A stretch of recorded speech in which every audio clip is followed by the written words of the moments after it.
Berwick-upon-Tweed. What a natural barrier! What a natural frontier! And here, on the northern side, Berwick. Shouldn't it be in Scotland? Well, until 1174 it was. But then it changed hands no fewer than 14 times over the next 300 years, before it finally became English in 1482. In medieval days, it was truly Britain's shuttlecock. After 1482, it became a free town, with its liberties extending some 3 miles along the coast and 4 up the Tweed. But over 4 more centuries were to elapse before a letter to this frontier town, the most northerly in England, could be correctly addressed Berwick-upon-Tweed, Northumberland. The heart of the place is one straight street, dominated at its southeastern end by the town hall, nowadays the site of a busy weekly market. From here, the road climbs northwest to become the high road to Scotland.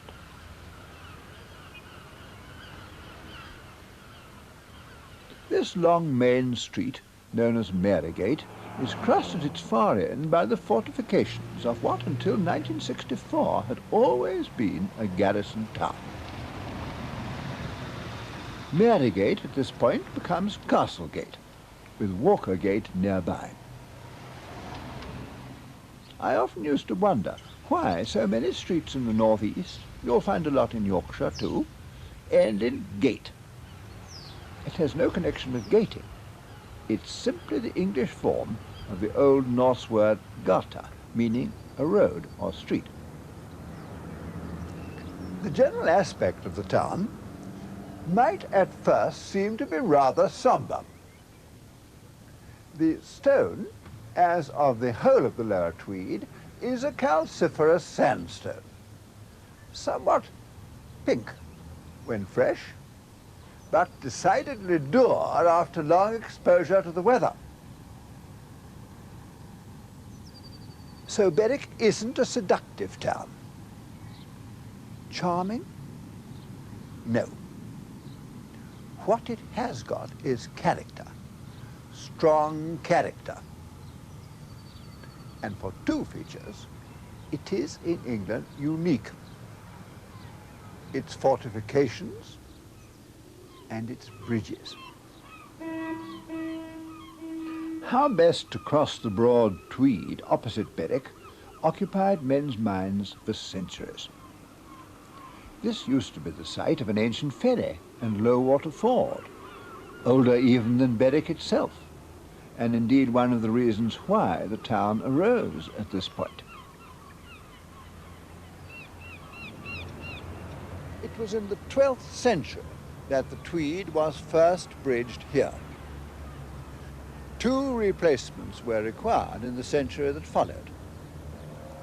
The first 2 bridges were of timber, the third of stone. But it was to no avail. This is a river liable to tremendous flooding. In 1294, after a life of only 9 years, the stone bridge was swept away. In the Tudor period, another one was erected in timber, but its condition was frequently dangerous. In 1603, James I, journeying to London, strongly objected to it and decreed that another stone bridge must be erected. Well, here it is. It took 23 years to build and was finished in 1634. It's 1,064 feet long and has 15 arches.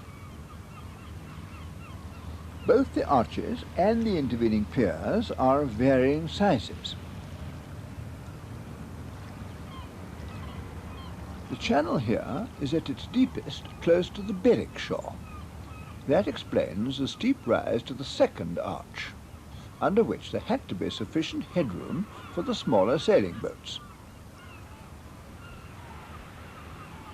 But to enjoy these bridges to the full, we must take to the water.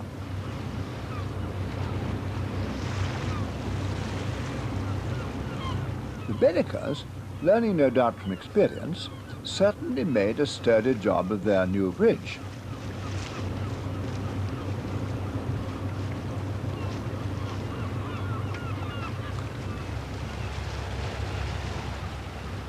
Constructed of the local sandstone, it has stood here for 350 years, can still shoulder enormously heavy loads, and has never been carried away by floods.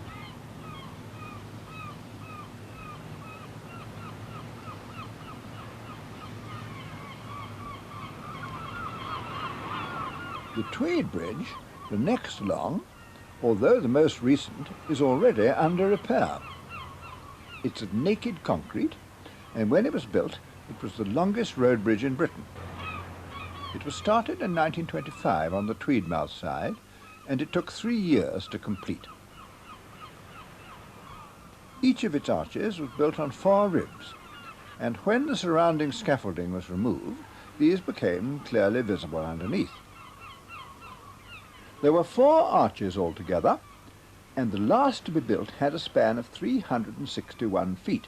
In its day, easily the longest reinforced concrete arch in Britain. It's a very bold bridge, but alas, not elegant. Had it been built today, it would have been constructed on a different system. That is, as a monolith, instead of an assembly of parts. And the result would have been a much lighter structure, aesthetically more acceptable.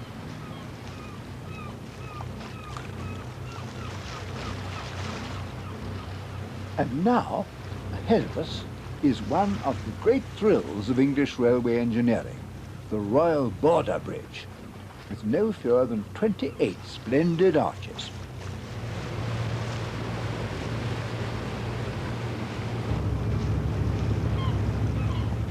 Rising 126 feet above the bed of the Tweed, this stately procession of round-headed arches suggests an obvious analogy with the aqueducts of imperial Rome. The piers are of stone, but the arches are of brick, and only faced with stone. The brick is easily visible as we pass underneath.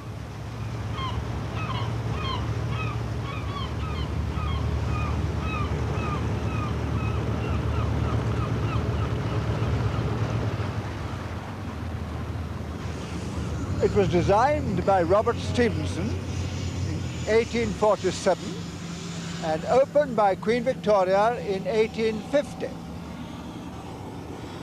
was the final link in the East Coast Railway line from London to Edinburgh.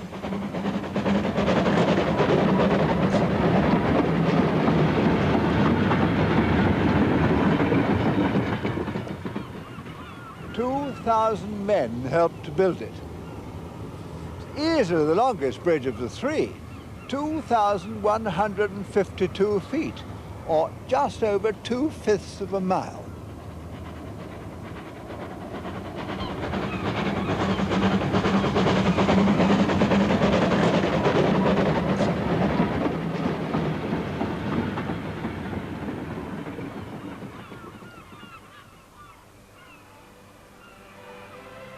The way in which the piers taper adds considerably to the bridge's artistic appeal.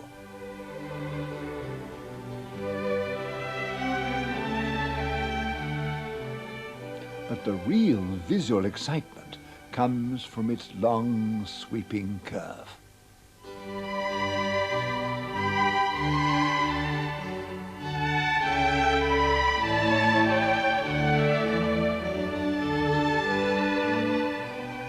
Of the 28 arches, 16 are on dry land, and only 12 actually cross the water. The central pier stands firmly on the southern bank.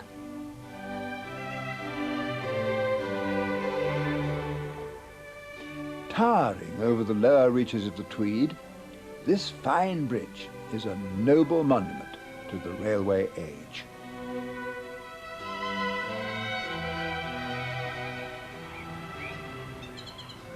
But memorable as are the bridges, there's no other town in England that can compare with Berwick in the extent of its fortifications. The earliest of these is the castle, built by Edward I in 1297 during one of the spells when the town was in the hands of the English. It survived for several centuries, and as this engraving after Turner shows, it completely dominated the surrounding terrain.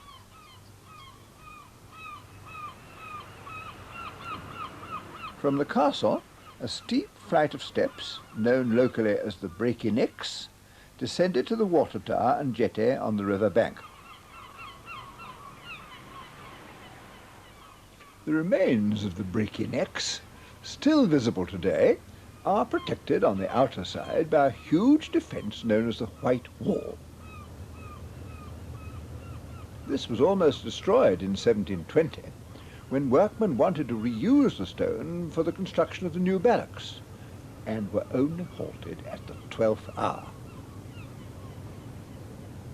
The castle, though, sited as it was on top of the hill, right in the path of the advancing railway, was a good deal less fortunate. Considerable portions survived until the 1840s, when it was decided to site the station exactly here. The lines were driven slap through the middle of the Great Hall.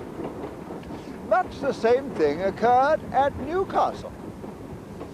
Was this railway vandalism a Northumbrian speciality, I wonder?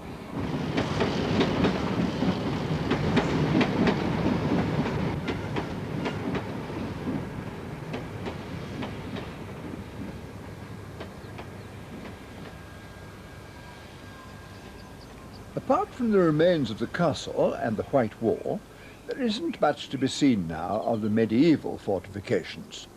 A number of other English towns can show a lot more.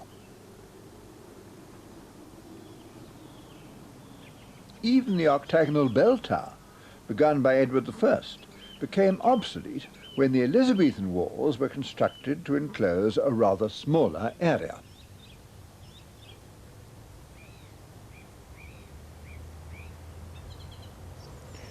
The size and scale of the new fortifications are a sure indication that the English still did not feel secure. And about 1560, there was indeed a real danger of another invasion from Scotland, to be helped this time from France. So Queen Elizabeth decided to construct much stronger fortifications than had existed hitherto on an entirely new plan devised in Italy. The first place to use this new system was Lucca in Tuscany in 1505.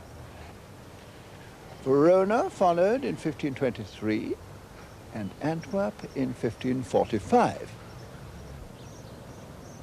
In England, there was and is nothing in the least like them.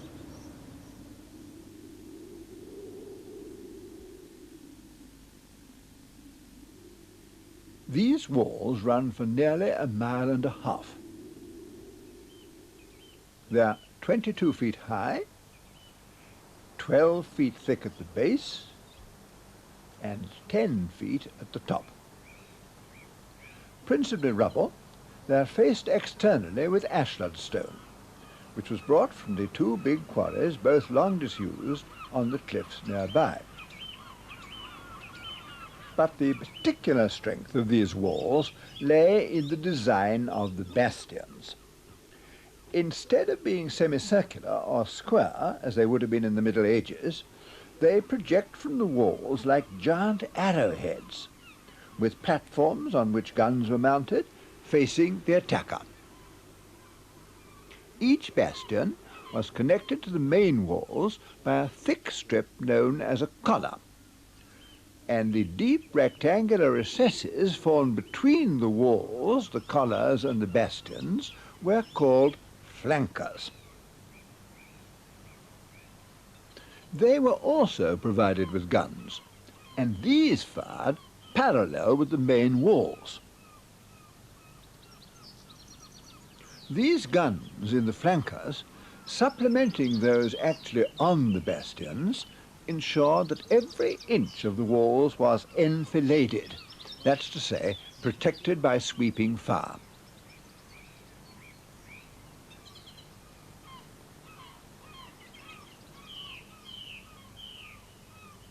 A little later, by bringing up great quantities of earth, the tops of the bastions were heightened to enable the main guns to have a longer and wider range, which accounts for the Chelsea bun effect evident here. The Elizabethan fortifications were never quite finished. With the accession of James I, they were no longer required. They became, in fact, a Brobdingnagian white elephant. In the 18th century, the walls became a fashionable promenade. And in case you preferred sitting to promenading, the Victorians thoughtfully added a number of cast-iron seats, supported by snakes. But Berwick still retained its military importance.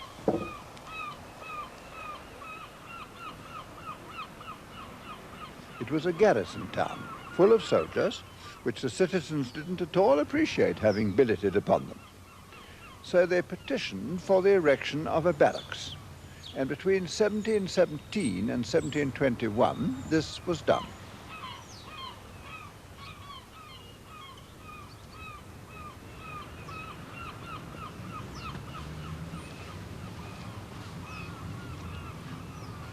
These were the earliest barracks to be built in Britain, and there was accommodation for nearly 600 men. The basic material is brick.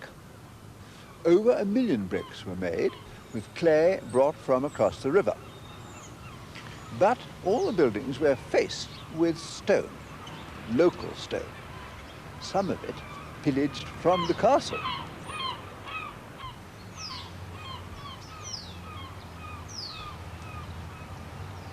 Unluckily, parts of the side ranges were later cement rendered, so they are now much smoother than was originally intended.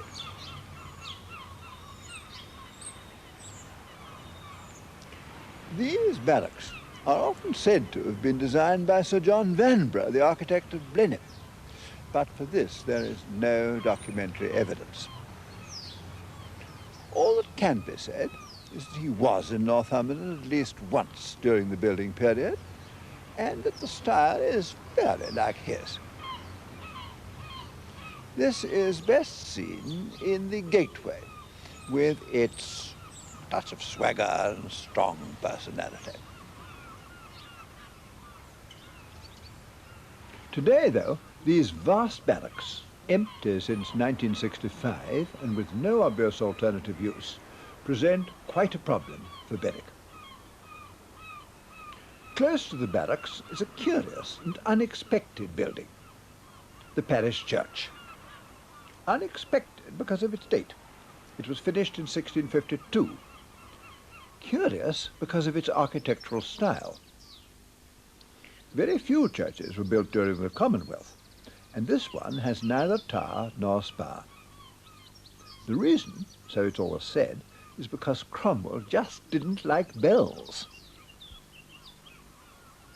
An embryonic version of the so-called Venetian window, which became so popular in Britain in the 18th century, is much in evidence.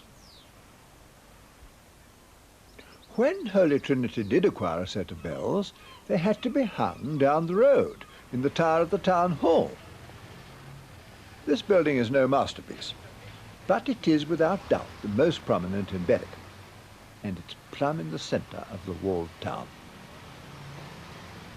It was erected in the 1750s, and its most attractive feature is without doubt its steeple.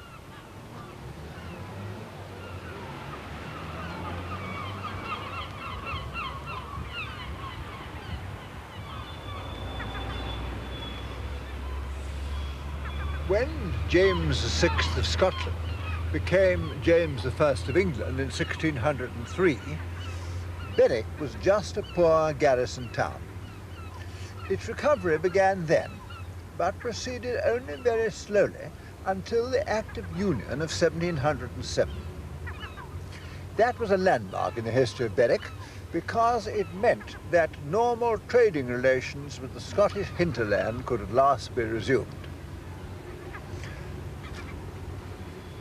Until then, most of the roofs that we see below us would have been of thatch. But by now, with increased prosperity, better roofing materials such as pan tiles have become available. So Berwick's thatch gradually disappeared. Pan tiles are normally a warm, dense red, and their wavy surface gives them a delightful richness of texture. They are indeed one of the most enjoyable sights of eastern and northeastern England. They are considerably bigger than the plain tiles found elsewhere, and they overlap both downwards and sideways, where the down-bent edge of one tile hooks over the upturned edge of its neighbour.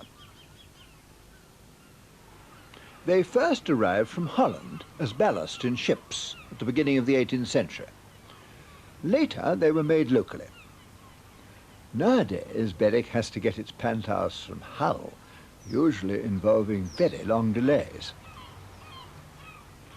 The other principal roofing material is slate, and several kinds were used. The most pleasing are the greyish-green Westmoreland slates, with which the town is well provided.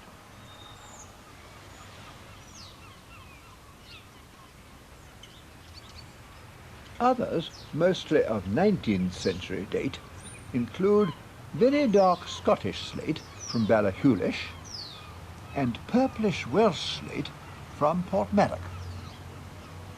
And I'm told that there's even some from Norway, though from high above the town hall I can't actually see any. The town hall's octagonal cupola is a great feature of Berwick's skyline. It's just 150 feet to the gilded weather vane. But it does take some acrobatics to get up, and the descent is even more perilous.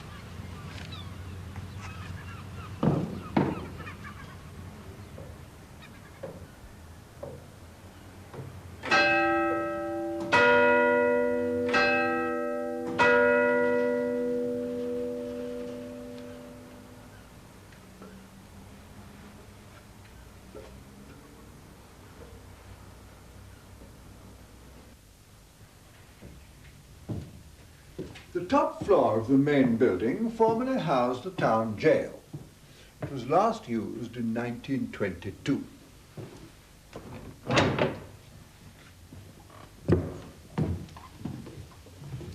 Top security prisoners had their own cell, and so also did drunks. This was the women's cell. The window used to be barred. The bed had a straw mattress on which up to 4 women could sleep side by side. If there were more than 4, some had to sleep on the floor or take it in turns. The rougher characters might be confined in leg-irons.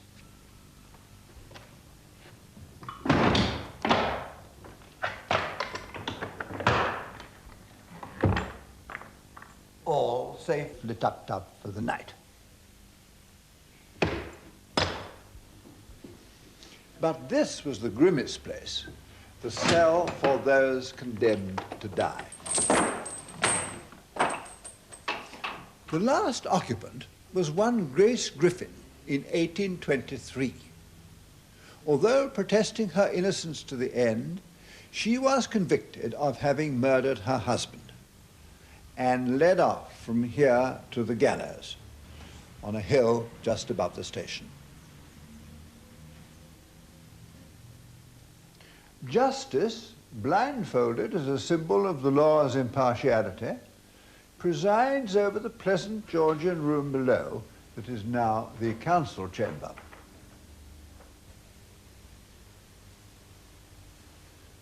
This excellent plaster relief would look far more effective were it seen against a background of Wedgwood blue, as it was originally. It was modelled in 1789 by Joseph Alexander. 36 years later, he received his fee, which was £5 precisely, without compound interest. A close-fisted place, Berwick, in those days. The completion of the town hall in 1761 marked the beginning of Berwick's most prosperous period. Like most of the buildings within the walls, it's of sandstone, which was brought from two quarries, New Mills and Edrington, 3 and 4 miles to the west. And we can see how the rustication of the stonework gives it a certain strength of personality. Standing as it does on an island site, which no doubt accounts for its somewhat pinched proportions, it has nevertheless commanded the High Street for over 200 years. In the century following its completion, the town was largely rebuilt, and this pleasing group of houses in Ravensdown, in a confident ashlar sandstone, reflects something of the sense of security and growing wealth.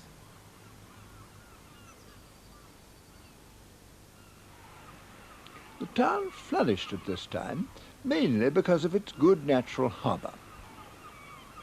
Through here passed all the products of the fertile land of the Tweed Basin: beef cattle, hides, eggs, butter, and plenty of fish, especially salmon.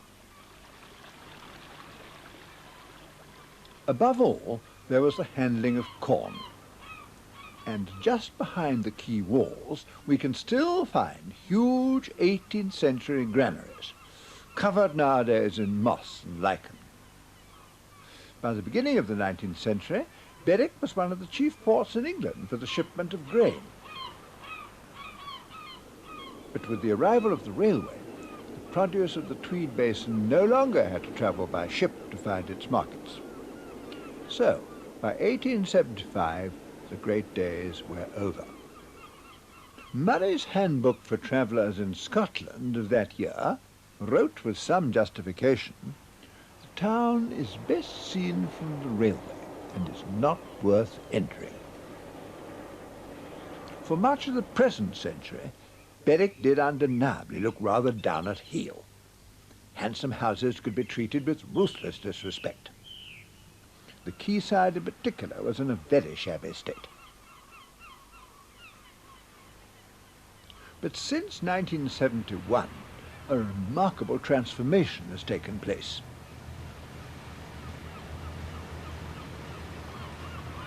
This house is one of a number which have recently been recovered from near dereliction by the local Preservation Trust. They've brought them back to life and done a wonderful job, and not before it was necessary either. The restoration is, as it should be, in the local sandstone ashlar. And what a contrast to the way this house looked only 10 years ago.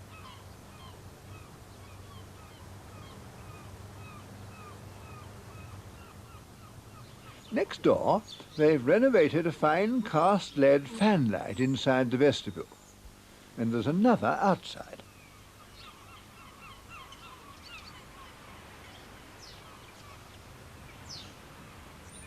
The sandstone on both these 18th century houses is once more clean, and therefore, predictably, pink. The entire surface of this stonework has been tooled. These tooled surfaces, in various patterns, are something of a Berwick speciality. Next door, we see another example, not the same pattern.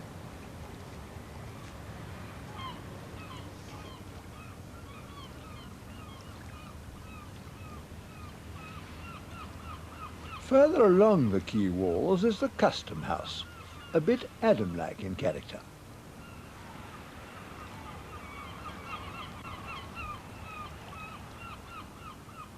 The restoration of the custom house, and the one 2 doors along, was government sponsored.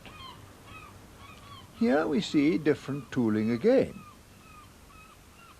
There are a number of tooled houses in Berwick. Indeed, I know of no other town which has so many.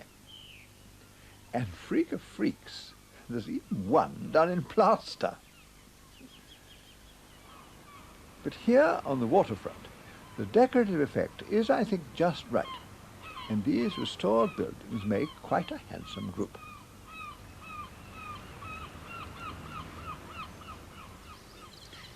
Here, in an extremely exposed situation, and standing alone, facing east towards the sea, is within the walls the tallest house in Berwick and the most strikingly situated. It's called the Lance House, and it's another excellent example of sandstone ashlar.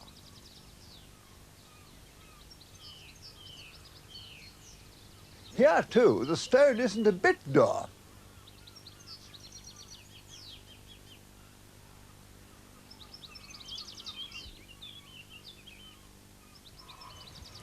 A few years ago, its condition became so bad that it was in danger of demolition.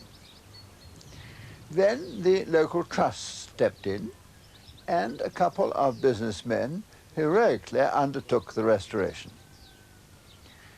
Into the windows, the glazing bars were put back, to the building's immense benefit. But, unhappily, it is necessary to add that some of the recent craftsmanship is, to say the least, unfortunate.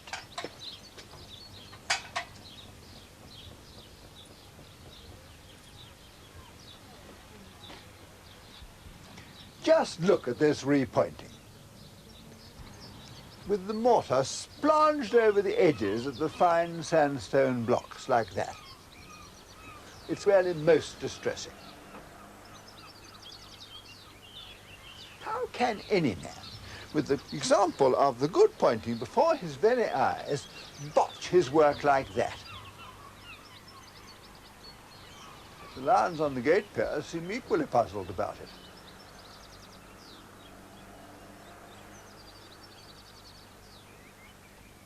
For sighting, the Lance House has only one rival, which is Wellington Terrace, a group of 3 houses looking nearly due south across the water. They are all faced with sandstone ashlar, but only the middle one has so far been cleaned. Now, there can be little doubt that usually the appearance of stone is much improved by cleaning. But in the case of a terrace, it really should be all or none, by mutual agreement between the owners. Each house here was intended to have its portico, but unfortunately the central one was later demolished, and that of the house on the right never got built. The door and portico of number 1 suggest how pleasant all 3 entrances could have looked. The Georgian windows here are just as they should be, and so, believe it or not, are the blank windows on the side wall. These are ornamental and intentional. Nothing, I might add, to do with the window tax. But what is incomprehensible is that anyone should think of reglazing Georgian windows in quite so inept a way as we see here.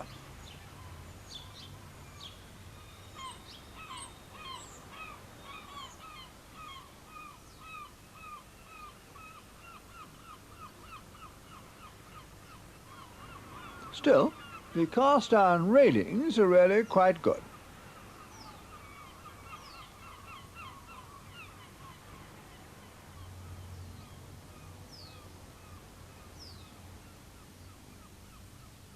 This house, in Castlegate, is very similar to the middle house in Wellington Terrace, but hasn't yet been cleaned. How much better, though, than the balancing house at the other end of the terrace. The painting of the stonework here, with the rest of the long terrace unpainted, can only be described as architectural bad manners. Painting or colour washing a house makes a tremendous difference to it. Here are two that have been rendered and painted, with the dressings picked out in a darker shade. Duck egg blue for this one, and grey blue for that one.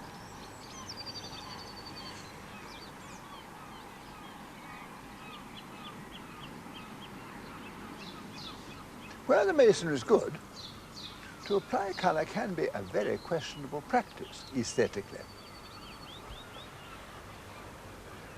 But these two houses are undeniably most attractive. Berwick has plenty of other examples, not all equally successful.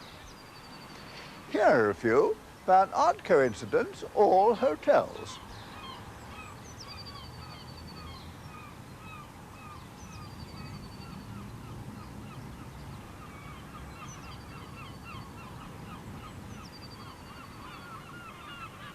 The Bridge Hotel has some sandstone rubble exposed on the sidewall,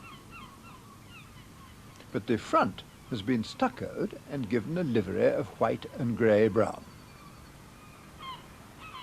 I find this delightful. The glazing bars are complete in all the windows, and with the tetra-style portico, all that means is 4 columns across, and its pretty doorcase flanked by niches, as well as the old railings and steps, this building, which not many years ago was smothered in ivy, seems to me to be a model of good restoration. It is, in truth, about the only building of distinction in Tweedmouth, on the other side of the river, facing across the old bridge. So, bravo for the Twempies, as the people of Tweedmouth are called by the Berwickers. Berwick is also one of those places which has responded to the encouragement offered by the HBC, that's the Historic Buildings Council of England, to set up what's called a town scheme. Under this, any sums allocated by the local authorities, maybe with help from their county council, are doubled by the Department of the Environment. Berwick has a number of buildings which have received this kind of assistance.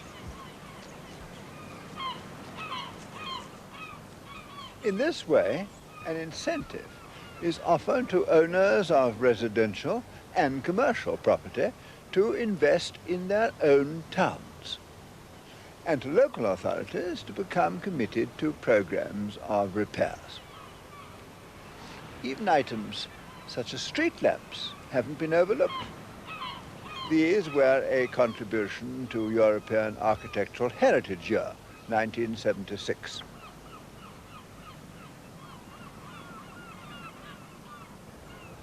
It has been recognized that for much of its future prosperity, Berwick has now to look to tourism. And as we've seen, both the town and the environs have much to offer. Berwick is small and not at all rich, and with so many old buildings, not with any obvious use today, preservation here is a daunting undertaking. All honour, then, to this sturdy little town for having taken up the challenge so gallantly.